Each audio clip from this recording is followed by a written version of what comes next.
Jesus often traveled from place to place, and various people tended to accompany him for parts of his journey. On one occasion, as he was leaving a small village, a young man began to follow him. Not long after they had set out, the young man spotted the bones of some anonymous creature in a ditch.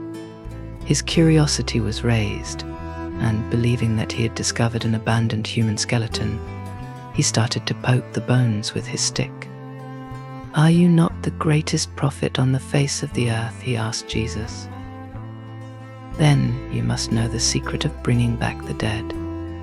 Jesus ignored his comment, but the man persisted. "Please, great prophet, teach me how to give life to these useless bones, so that I too can say that I've accomplished a worthy deed." Jesus was annoyed and continued to ignore the young imbecile, but the man wouldn't relent and repeated his request again and again. Jesus was beginning to lose patience, and sure enough, he eventually snapped, "Be quiet. This is no task for a fool. This work requires a soul purer than rainwater, a self more sentient than angels. You must live many holy lives before you can even be considered a candidate for such a job. Let's just imagine, for argument's sake, that you found a suitable staff, but where now is Moses to achieve the miracle? Jesus tried his best to make the simpleton grasp the importance of the issue. "All right, since you think that I'm not good enough to know the secret prayer, then you do it. You give these bones life," he repeated unrelentingly. Utterly puzzled, Jesus wondered why this apparently ego-ridden man was so bent on bringing these dead, forsaken bones back to life.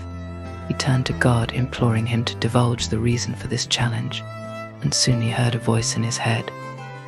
"The pitchers always drive themselves into a rueful state. They plant seeds but sow thorns.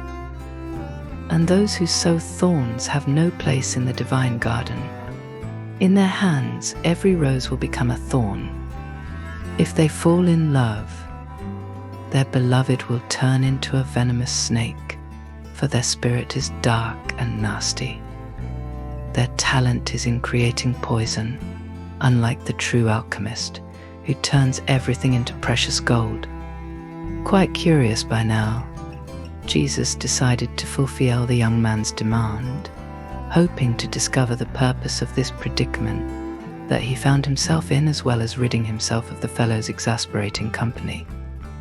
Thus he uttered the prayer to raise the dead and blew it onto the shattered bones. Unbeknown to Jesus and the young half-wit, the bones were not those of a man but of a fierce black lion.